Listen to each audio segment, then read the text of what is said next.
Hi guys, welcome to ASR tech.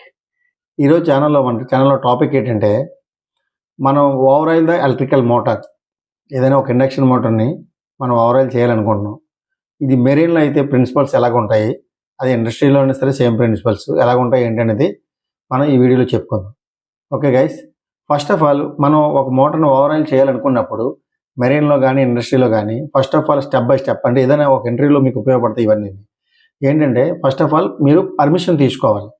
Authorised person, అంటే మీ senior ఎవరైతే ఉన్నారో, ఒక ఫోర్మెన్ అవ్వచ్చు, ఇంజనీర్ అవ్వచ్చు, సూపర్వైజర్ అవ్వచ్చు, వాళ్ళ దగ్గర నుంచి ఒక పర్మిషన్ తీసుకోవాలి. సో పలానా ఒక పంప్ మోటారు, అంటే ఒక లూబైల్ మోటారు, లేకపోతే ఏదో సమ్ మోటార్ని మీరు ఓవరాల్ చేయాలనుకుంటున్నాం అని చెప్పేసి పర్మిషన్ తీసుకోవాలి వాళ్ళ దగ్గర నుంచి. ఫస్ట్ పర్మిషన్ గ్రాంట్ అయిన తర్వాత అప్పుడు లొకేషన్లోకి వెళ్ళి ఆ మోటార్ తాలూకా ఇన్కమింగ్ ప్యానల్ ఏదైతే ఉందో ఆ ప్యానల్ని ఫస్ట్ ఆఫ్ ఆల్ మనం ఐసోలేట్ చేయాలి. అంటే సప్లైని ఆఫ్ చేయాలి. ఆఫ్ చేసి దానికి ట్యాగ్ పెట్టాలి, లాక్అవుట్ పెట్టాలన్నమాట. ఒక లాక్ చేయాలన్నమాట, ఎవరో ఆపరేట్ చేయకుండా. లాక్అవుట్ చేసిన తర్వాత అక్కడ మీరు ఒక సైన్ బోర్డు పెట్టాలి. సైన్ బోర్డు అంటే మనం వర్క్ చేస్తున్నట్టుగా ఎవరైనా ఒకవేళ వేరే ఎలక్ట్రీషియన్ చూసినప్పుడు సో దీని మీద ఆల్రెడీ అవుట్ గోయింగ్లో వర్క్ అవుతుంది అని తెలియడం కోసం అని చెప్పేసి do not operate this panel, men at work అని ఒక సైన్ బోర్డ్ని మనం పెట్టాలి. పెడితే రేపు ఎవరికైనా తెలుస్తుంది. సో ఆల్రెడీ పర్మిషన్ ఏదైతే తీసుకున్నామో ఆ పర్మిషన్ తలకి ఒక పేపర్ కూడా దాన్ని అక్కడ హ్యాంగ్ చేయాలి. హ్యాంగ్ చేసి అప్పుడు మనం లాక్అవుట్ చేసిన తర్వాత, అలాగే మనకి మెరీన్లోనికి ఇండస్ట్రీకి మోటార్కి చిన్న డిఫరెన్స్ ఏంటంటే, మెరీన్లోని కంపల్సరీగా ప్రతి ఇండక్షన్ మోటార్లోని ఒక స్పేస్ హీటర్ ఉంటుంది. స్పేస్ హీటర్ ఎందుకు ఉంటుంది అనేది నేను తర్వాత వీడియోలో చెప్తాను. ఒక స్పేస్ హీటర్ ఉంటుంది. ఎప్పుడైనా మోటారు ఆఫ్ కండిషన్లో ఉన్నప్పుడు దానిలో మాయిశ్చర్ బిల్డ్ అవ్వకుండా సమ్ టెంపరేచర్ని బిల్డ్ చేస్తూ ఉంటుంది. అప్పుడు మోటార్ అనేది ఐఆర్ వాల్యూ డౌన్ అవ్వకుండా స్టాండర్డ్గా ఉండడం కోసం మనం స్పేస్ హీటర్ని వాడతాం. దాని కనెక్షన్ ఎలాగా ఏంటనేది నేను తర్వాత వీడియోలో మీకు ఎక్స్ప్లెయిన్ చేస్తాను. సో అప్పుడు ఏం చేయాలి, ఈ స్పేస్ హీటర్ తాలూకా సప్లైని, మోటార్ తాలూకా సప్లైని ఐసోలేట్ చేసి దానికి లాక్అవుట్ చేసి మనం మోటార్ దగ్గరికి వెళ్తాం. మోటార్ దగ్గరికి వెళ్ళిన తర్వాత మోటార్ టెర్మినల్ వోల్టేజ్ ఒకసారి ఎందుకైనా మంచిది, మనం ఐసోలేట్ చేసాం కానీ ఒకసారి మనం వోల్టేజ్ని చెక్ చేసుకోవాలి. వోల్ట్మీటర్ తీసుకొచ్చి వోల్టేజ్ వస్తుందా లేదా, ఓకే రాలేదు. అలాగే స్పేస్ హీటర్ తాలూకా సప్లై వోల్టేజ్ వస్తుందా లేదా, రాలేదు, ఓకే. అప్పుడు ప్రాపర్ టూల్స్ ఉపయోగించి మనం ఏం చేస్తామంటే ఆ టెర్మినల్స్ నుంచి మన పవర్ కేబుల్ని రిమూవ్ చేస్తాం. రిమూవ్ చేసేటప్పుడు ఫేజ్ సీక్వెన్సీ ఏ కలర్ కేబుల్ని దేనికి కనెక్ట్ చేశారు అన్నది దాని మీద మనం మార్కింగ్ చేసుకొని మనం రిమూవ్ చేయాలి. ఎందుకంటే తర్వాత మళ్ళీ యాజ్ ఇట్ ఈజ్గా మనం కనెక్ట్ చేస్తే మోటార్ డైరెక్షన్ అనేది చేంజ్ అవ్వకుండా ఉంటుంది. సో అలాగే ఆ కనెక్షన్ రిమూవ్ చేసి జాగ్రత్తగా ఐసోలేట్ చేసి టేపింగ్ చేసి పక్కన పెట్టి, అలాగే మన మోటార్ తాలూకా కప్లింగ్, అంటే పంప్కి మోటార్కి కప్లింగ్ ఏదైతే ఉందో అది మార్కింగ్ చేసుకొని రిమూవ్ చేసి, అలాగే బేస్ బోల్ట్స్, అలాగే మోటార్ తాలూకా ఎర్త్ రిమూవ్ చేసిన తర్వాత దాన్ని మనం ఎలక్ట్రికల్ వర్క్షాప్కి తీసుకెళ్ళాలి. ఎలక్ట్రికల్ వర్క్షాప్ తీసుకెళ్ళిన తర్వాత సో 1 by 1, అంటే మనం ఏదైనా మోటార్ రిమూవ్ చేసే ముందు దానికి మనం మార్కింగ్ చేసుకోవాలి.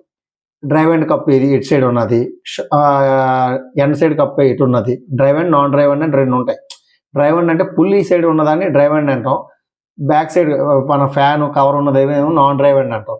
సో దాన్ని మార్కింగ్ చేసుకొని ప్రాపర్గా మనం ఆ బోల్ట్స్ అనేది రిమూవ్ చేసి మోటార్ని మనం రిమూవ్ చేస్తాం. కప్స్ అన్ని రిమూవ్ చేస్తాం, ఫ్యాన్స్ కవర్స్ అవన్నీ రిమూవ్ చేస్తాం. రిమూవ్ చేసిన తర్వాత మనం మాన్యువల్గా ఒకసారి చెక్ చేయాలి, ఏంటి ఇందులో డస్ట్ ఉన్నదా, ఏమైనా వేస్ట్ పర్టికులర్స్ ఏమైనా ఉన్నాయా ఏంటని చూసి నీట్గా వైండింగ్ మొత్తం నీట్గా క్లీన్ చేసిన తర్వాత బేరింగ్స్ కండిషన్స్ ఎలా ఉన్నాయి ఏంటి అనేది మనం చెక్ చేసుకొని, ఒకవేళ బేరింగ్స్ కానీ పోయినట్టయితే బేరింగ్స్ రిమూవ్ చేసి కొత్త బేరింగ్స్ అప్లై చేయడం.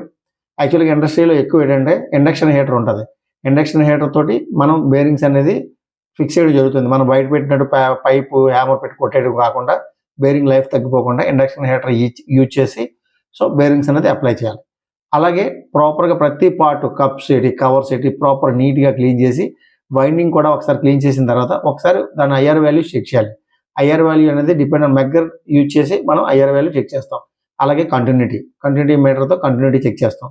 చెక్ చేసి కంటిన్యూటీ బాగుంది, ఐఆర్ వాల్యూస్ కొంచెం తక్కువ ఉన్నాయి, ప్రాపర్గా క్లీన్ చేసిన తర్వాత అప్పుడు దాన్ని వార్నిష్ చేసి హీట్ చేస్తాం. హీట్ చేసి అప్పుడు మళ్ళీ ఐఆర్ వాల్యూస్ చెక్ చేస్తాం. బాగున్న తర్వాత అప్పుడు మళ్ళీ రీఅసెంబుల్ చేసిన తర్వాత నీట్గా సౌండ్స్ అటు రాకుండా ఎక్కడ లూజ్ కాంటాక్ట్స్ ఉన్నాయా ప్రాపర్ కనెక్ట్ చేసి అప్పుడు వర్క్షాప్లోని మనం మోటార్ని ఆన్ చేస్తాం.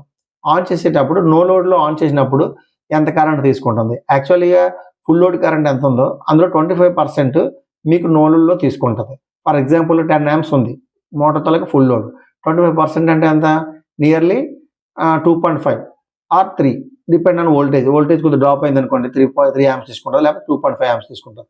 ఈ నో లోడ్లో చెక్ చేసి కండిషన్ అంతా బాగుంది అని అనుకున్న తర్వాత మళ్ళీ జాగ్రత్తగా మోటార్ పట్టుకుని వెళ్ళి ఏ ప్లేస్లో అయితే మనం రిమూవ్ చేసామో ఆ ప్లేస్లో మళ్ళీ యాజ్ ఇట్ ఈస్గా ఏదైతే మార్కింగ్ చేసుకున్నామో ఆ పొజిషన్లో పెట్టి నీట్గా మళ్ళీ ఫిక్స్ చేసి, అలాగే కనెక్షన్స్ మనం ఆల్రెడీ మార్కింగ్ చేసుకుని కనెక్షన్ రిమూవ్ చేసాం కదా, సేమ్ కనెక్షన్స్ని మనం కనెక్ట్ చేసి అప్పుడు మనం ఏదైతే ప్యానల్ ఐసోలేట్ చేసామో కనెక్ట్ చేసి ముందు ప్రాపర్ చెక్ చేసుకోవాలి. మన కనెక్షన్స్ అన్ని టైట్గా ఉన్నాయా లేదా, must and should earth connect చేసామా లేదా, బోల్ట్స్ అన్ని ప్రాపర్ టైట్ చేసామా లేదా, ఫ్రీగా ఉన్నదా లేదని మన హ్యాండ్తో ఒకసారి మూవ్ చేసి అంతా బాగున్నది అని అనుకున్న తర్వాత అప్పుడు ఒకసారి దాని తాలూకా ఇన్కమింగ్ వాల్స్ ఏంటి, ఒకవేళ వాటర్ లైన్ అనుకోండి, మామూలు జస్ట్ లోన్లో ట్రై చేద్దాం అనుకున్నప్పుడు incoming line outgoing line వాల్స్ని క్లోజ్ చేసి అప్పుడు మనం ఎక్కడైతే ఐసోలేట్ చేసామో ఆ ప్యానల్ దగ్గరికి వెళ్ళి మనం పెట్టిన ట్యాగ్ కానీ సైన్ బోర్డ్స్ కానీ అవన్నీ రిమూవ్ చేసి సో వన్స్ ఒకసారి ఆన్ చేస్తాం. ఆన్ చేసిన తర్వాత నో లోడ్లో కరెంట్ మళ్ళీ అక్కడ ప్యానల్ బోర్డులో డిస్ప్లేలోని యాంపీమీటర్లో చెక్ చేసుకొని అంతా బాగుంది అనుకున్నప్పుడు మన పర్మిషన్ క్లోజ్ చేసుకొని మనకి ఎవరైతే పర్మిషన్ ఇచ్చారో అతని దగ్గరికి వెళ్ళి ఆ పర్మిషన్ క్లోజ్ చేసుకొని సార్ వర్క్ ఈజ్ కంప్లీటెడ్ అని మన సుపీరియర్ ఎవరైతే ఉన్నారో వాళ్ళకి మనం రిపోర్ట్ చేస్తాం. ఇది మోటార్ ఓవరాల్ చేసే విధానం. అది కంపెనీలో ఒకవేళ మీకు ఏదైనా ఇంటర్వ్యూకి వెళ్ళేటప్పుడు అడుగుతారు, మీరు ఓవరాల్ చేయాలంటే ఈ ప్రిన్సిపల్స్ ఏంటి, మనం చెప్పుకున్నట్టు పర్మిషన్స్ అలాగే మార్కింగ్స్ అంటే ఒక సిస్టమేటిక్గా మీరు ఎప్పుడైతే చెప్పారో సో ఈ క్యాండిడేట్కి 100% చేశాడు అందుకే ఎంత పర్ఫెక్ట్గా చెప్పగలుగుతున్నాడు అని అవతల వ్యక్తికి మనకు అర్థమవుతుంది. ఓకే గైస్, ఈ వీడియోలో మీకు ఏమైనా డౌట్స్ ఉన్నా కామెంట్ రూపంలో తెలియచేయండి. అలాగే మన ఛానల్ సబ్స్క్రైబ్ చేయండి, లైక్ చేయండి, షేర్ చేయండి. Thank you.